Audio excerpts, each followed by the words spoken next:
Welcome to the Gold Collection, a 24-carat guide through A to Z, shining the spotlight on the best of the best from the world of entertainment. O is for Obsessive, over the top,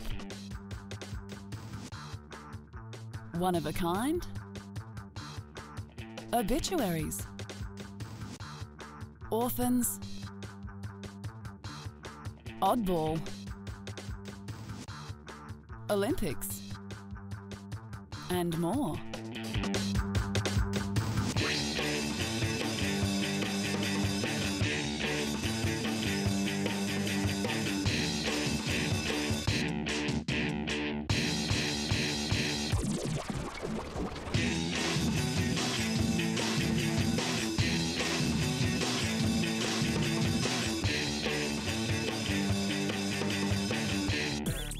O is for Obsessive.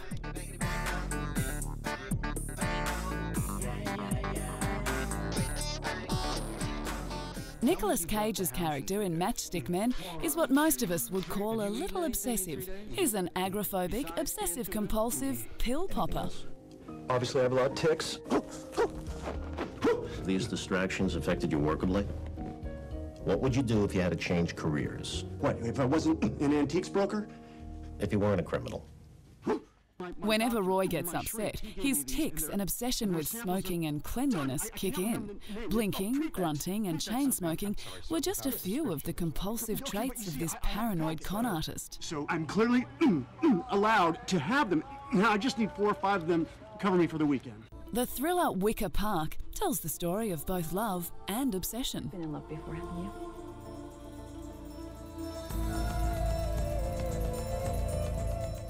The film follows Josh Hartnett's character, who begins an obsessive search for a woman he fell deeply in love with, a woman who then vanished without a trace. Meet me tomorrow in Wicker Park. Have you seen Lisa? She's gone. 2 years later, he catches a glimpse of her in a local bar and begins a search to find her. The search is fueled by his obsession. Anyone who has heard of Howard Hughes knows that he was known for his obsessive behaviour. This was captured in the Martin Scorsese film, The Aviator. Let's build a plane that flies above the weather, across the country, across the world. If you do that, you could lose everything. Well, I won't. The life of Howard Hughes was shrouded in mystery, as the billionaire businessman flatly refused to do press interviews. His eccentricity was a popular talking point, especially when his phobias took hold. Serious now. Show me all the blueprints. Show me all the blueprints. Show me all the blueprints. O is for over the top, and just when you thought things couldn't get any more exaggerated, Tom Cruise goes and jumps on a couch. Tom Cruise and Katie Holmes' relationship can only be described as entertainment's most over the top. Since that first red carpet kiss, their private relationship became not so private. Cruise's willingness to discuss the romance openly led to speculation that the relationship was a stunt to promote the two actors' respective big-budget summer movies.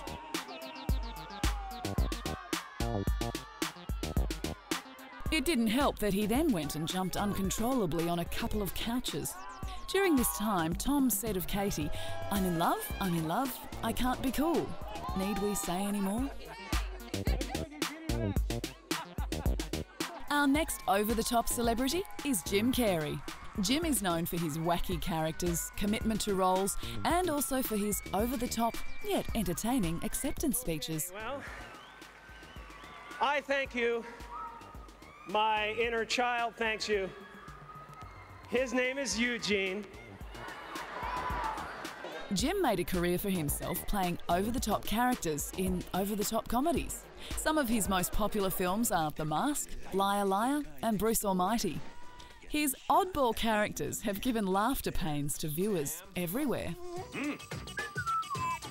Robin Williams is loud, impulsive, and more often than not, over the top. His willingness to go beyond where he's been before makes him an intriguing and unforgettable performer. Comedy or drama, he throws himself wholeheartedly into every role. It seems his willingness to be over the top has paved his way to the top. From Mork and Mindy to his Oscar-winning performance in Good Will Hunting, Robin knows when to be and when not to be over the top. You have no idea what you're doing. Damn straight.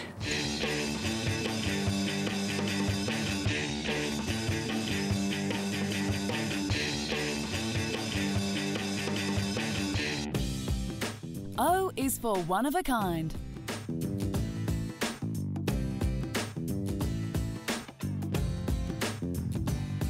No matter how long Hollywood waits, there will never be another Marilyn Monroe. Her curvaceous figure, blonde platinum hair and breathless voice are known universally as Marilyn trademarks. Wouldn't you rather she didn't marry a poor man? But I was... You'd want her to have the most wonderful things in the world and to be very happy. Oh, why is it wrong for me to want those things? Her name is synonymous with beauty, vulnerability and sensuality. Her movie star status has evolved to be one-of-a-kind Hollywood icon. There are certain men who would try to take advantage of a situation like this. You're flattering me. Of course, I'm sure you're a gentleman.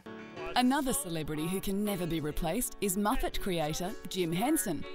He was a one-of-a-kind puppeteer extraordinaire. In 3, 2, 1, action! Taking fire!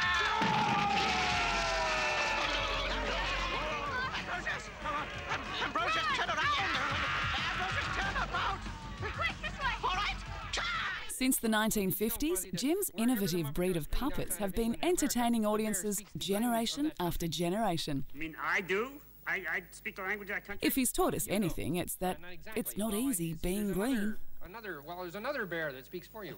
Our final one-of-a-kind celebrity is Elvis Presley. Well, it's down at the end of Lonely Street at Heartbreak Hotel where I'll be so lonely, baby. Well, I'm so lonely. Elvis became famous for his outfits, his movies, his singing and his dance moves.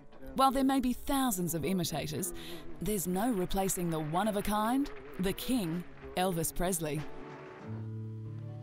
You have made my life complete, and I love you so. O is for Obituaries.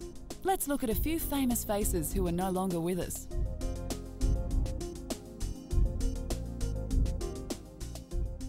In 2005, R&B singer-songwriter Luther Vandross, who had battled weight and health problems for years, died from complications associated with the stroke he had a few years prior. Our day or night that I don't love you.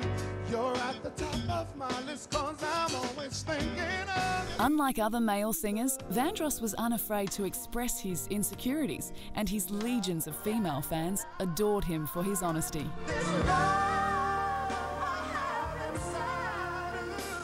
Mrs. Robinson, you're trying to seduce me. Another 2005 death was actress Anne Bancroft. The husky-voiced American beauty rose from an Italian neighbourhood in New York to become a Hollywood star. She was immortalised on screen as the seductive Mrs. Robinson in The Graduate. What if Mr. Robinson walked in right now? What if he did? Well, it would look pretty funny, wouldn't it? Don't you think he trusts us together? Of course he does, but he might get the wrong idea. Anyone might. Born Anna Maria Italiano in 1931 in New York's Bronx borough, she got her start in movies in the 1950s. Aged 73, Bancroft died in New York of uterine cancer. What? Is that what you're trying to tell me? Football legend George Best died at the end of 2005 at the age of 59. This former Manchester United soccer great possessed good looks, wonderful skill and an engaging personality. In his prime during the 1960s, he was adored by millions.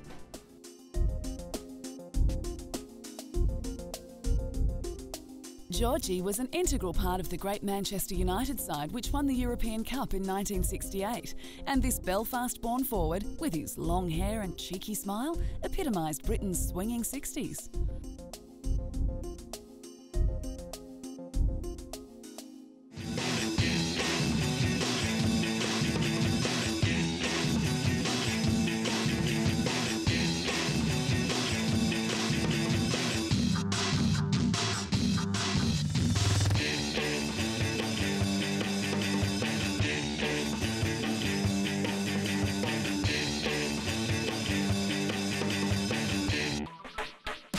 is for Orphans. Let's look at their hard knock lives.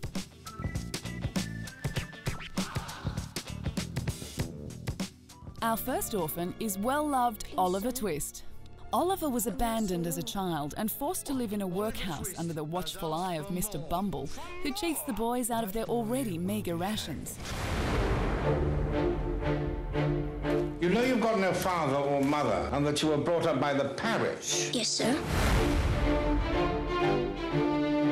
When Oliver escapes to the streets of London, he is lured into a world of crime by the sinister Fagin.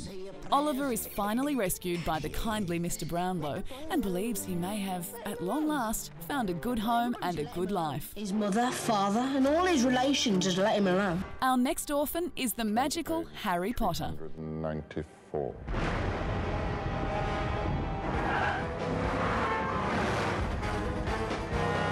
Lord Lady at 12 o'clock! 3, 2, yes! Harry's parents were murdered when he was a baby, and while he didn't know it at the time, he would become a legend. Harry was raised by his aunt and uncle, but feels more at home at Hogwarts School of Witchcraft and Wizardry. Finish what he started. I want you to swear to me you won't go looking for Black. Why would I go looking for someone who wants to kill me?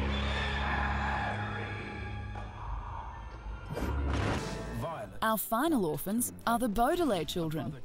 Lemony Snicket's A Series of Unfortunate Events tells the story of three intelligent, charming, but unlucky siblings, Violet, Klaus and Sonny Baudelaire, and their adventures in the big city after a house fire leaves them orphaned. No one knows the precise cause of the Baudelaire fire.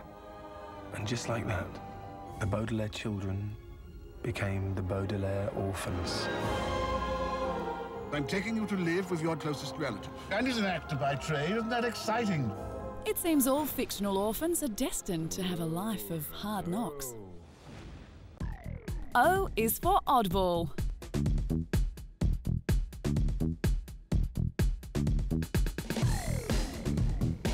The film Shaun of the Dead can only be described as eccentric. This off-the-wall tale is a rom-com zom. That's right, it's a romantic comedy set against a zombie invasion. Find your safety compromised. It is vital that you do not panic. Oh, for God's sake, oh, he's gone over! As the invasion begins, Shaun and his friends have oddball methods to keep the zombies at bay.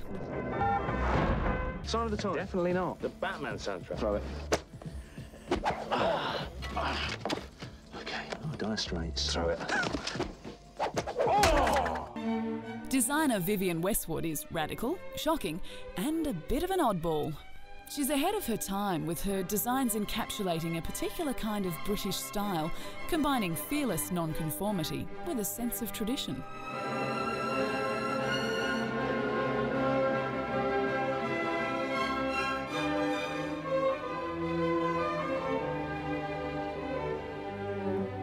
The highly influential designer has a penchant for staying one step ahead of the pack, making her an important icon in the world of international fashion.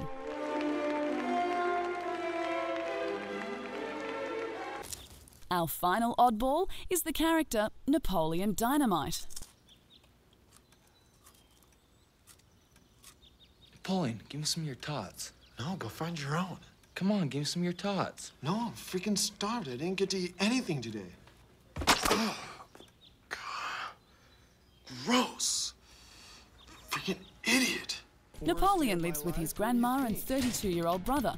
The film follows his efforts to help his best friend Pedro claim the title of student body president from Pedro's nemesis, Summer Wheatley.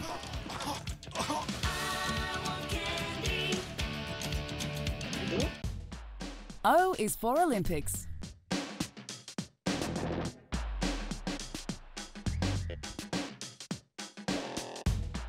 Our first Olympic tale is the film Munich, directed by Steven Spielberg. The drama is inspired by true events. The Israeli team are being held prisoner.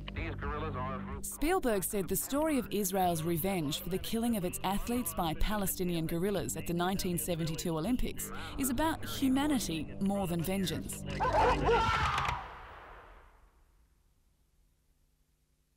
They're all gone. Munich focuses on Israel's response after a Palestinian group killed 11 Israeli athletes at the Olympic Games in Munich. 5 kidnappers and 1 German policeman were also killed. Our next tale is one of triumphs against all odds. The Soviets control it. Kasatonov. Krutov with the puck now. Moving up. Oh! A big hit by Jack O'Callahan. The Miracle is a fact-based film in which Kurt Russell plays Herb Brooks, the tough-as-nails coach that guided the 1980 United States Olympic hockey team to an unlikely gold medal victory against the Soviet Union. United States ties the game at 1. Jack O'Callahan returning after a serious knee injury at Madison Square Garden, making a big contribution with that. Based on real-life events, the film gives you a warm and fuzzy feeling inside. Finally, what could be more Olympic than an inspirational song? In 2000, Heather Small released her solo album Proud and a single of the same name. This turned out to be the unofficial Olympic theme. What have you done today to make you feel proud? It's never too late. The single has since become the official soundtrack for the 2012 Olympics. Just make that breath for freedom.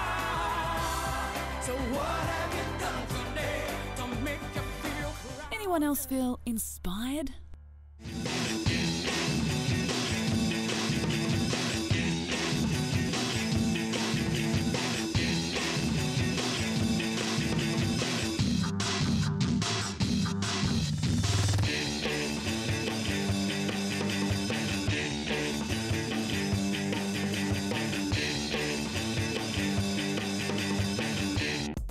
O is for Outcasts.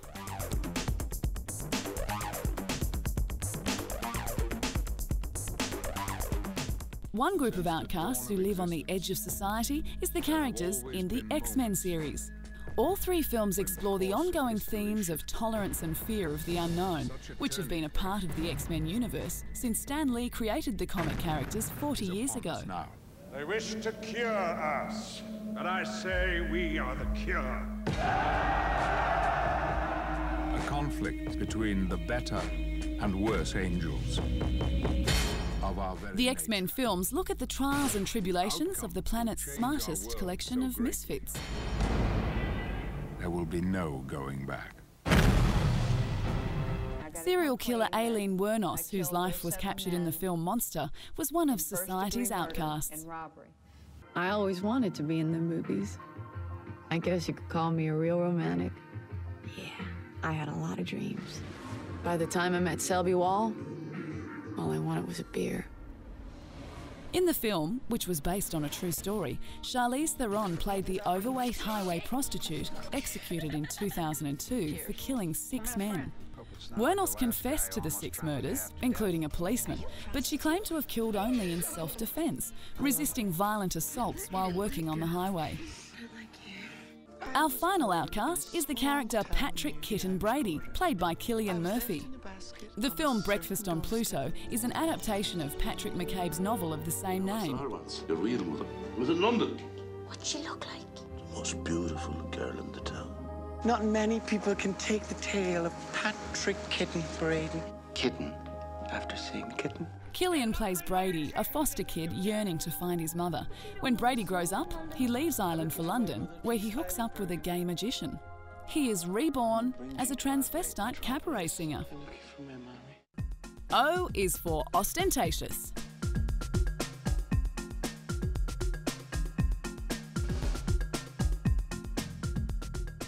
While he was born Reginald Kenneth Dwight, we all know him as Elton John. Big wigs, feathered frocks and coloured glasses. This superstar has more than one trademark to his name. Elton always has dynamic charisma, which he puts into his flamboyant shows.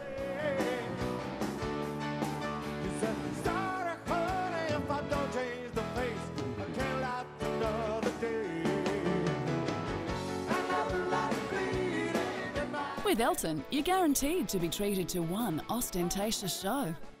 Those who have heard of the Gastineau girls know about their ostentatious lifestyle. Those who haven't, be prepared.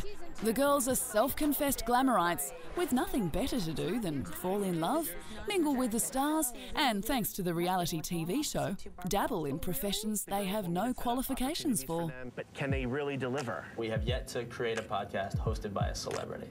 You're listening to Gastineau Girls on AOL Podcast. So I think it could be fun to get you two helping to write a news page today. Their ostentatious lifestyle is screened for everyone to see. You're going to be the best teachers I've ever had. Donatella Versace's super sexy style has hit a chord with women the world over. Celebrities clamour to wear her designs, and she's never short of a famous face to grace her latest collection. Known for her flamboyant prints, slinky cuts and over-the-top provocative designs, Donatella has combined the glamour of fashion with the gritty feel of rock and roll. It's not just her fashion line that's ostentatious. Apparently, her home is decked out in the strong neoclassic prints that the brand Versace is famous for. Some people can't help but be the centre of attention. O is for opera trained, and it seems that these guys travel in quartets.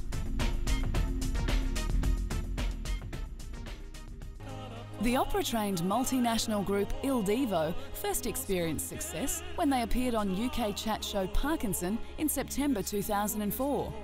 American tenor David Miller, popular French singer Sebastian Isambard, Swiss tenor Urs Bueller and Spanish baritone Carlos Martin watched their debut self-titled album go straight to #1 in the UK, selling 1.4 million copies.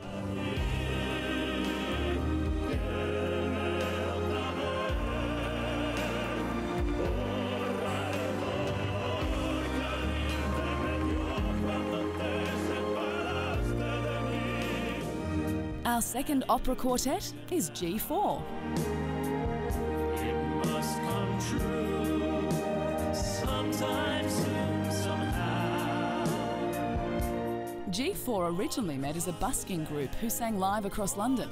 They attended the X Factor auditions on a whim and wowed a captivated audience week after week. Their debut album G4 entered the UK album charts at #1.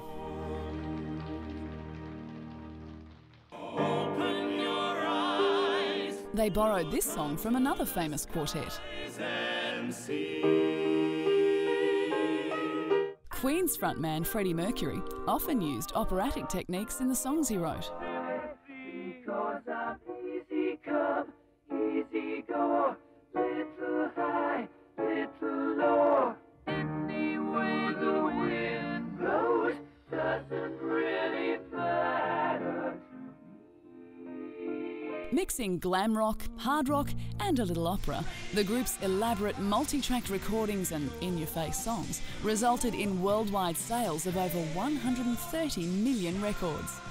That's all we've got time for. Next time, the Gold Collection will peer into P.